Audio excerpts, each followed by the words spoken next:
Good morning. Nearly half of small business owners in Scotland think independence would be bad for them, according to a survey.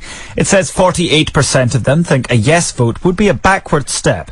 Their main concerns were taxation, possible new regulations and EU membership. It follows claims in The Guardian that the UK government could in fact back a currency union, allowing Scotland to keep the pound in the event of a yes vote.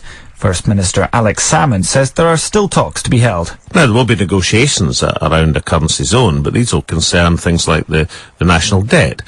Because one of the big problems, and there are many with the Osborne position, is that if you claim all of the assets of the country, like the Bank of England and the currency and the BBC and things like that, you end up with all the liabilities. And that means 100 to 125 billion pounds of debt, which otherwise Scotland would have taken a share of. Confidence in Scotland's construction industry is at its highest level since the recession.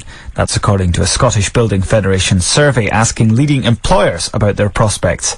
SPF Managing Director Vaughan Hart told us more about the poll. The results show this time that albeit industry confidence dropped by 9 points last quarter, the latest survey shows that industry confidence has in fact rebounded by 11 points to plus 20. This is the third consecutive quarter that overall confidence has been positive. In international news today, North and South Korea have exchanged fire as part of a long-running dispute over territorial waters.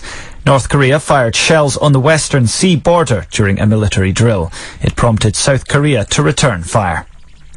Talks on the Ukrainian crisis have ended with the US and Russia agreeing that Ukraine needs to be involved in a diplomatic solution. But after 4 hours of negotiating last night, America's Secretary of State John Kerry and Russia's Foreign Minister Sergei Lavrov failed to decide how to proceed. Speaking after the talks in Paris, Mr. Kerry told reporters there had been some progress.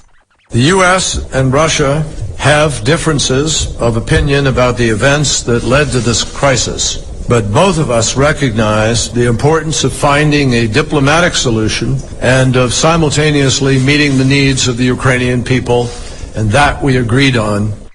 Infrastructure work for installing average speed cameras on a section of the A9 begins today. The construction project could last up to 4 months. Transport Scotland say lane closures will be required but shouldn't cause massive delays. Average speed cameras will be installed between Perth and Inverness. And a host of streets in Dundee are to be adopted by the City Council to be brought up to standard. Pavements in Broughty Ferry and the West End are among those that will benefit from the unadopted footways upgrade programme. The work will be carried out over the next 12 months, costing £500,000. West End councillor Fraser McPherson says it's a welcome boost. I think it's very important that the unadopted pavements in the city are adopted. Dundee is one of the few local authorities that actually has a programme for updating and making good unadopted pavements, and good progress is being made, and I'm delighted that more streets in the West End, in my own ward, will be actually upgraded and adopted this coming year. And that's Wave 102 News. I'm Davy Shanks.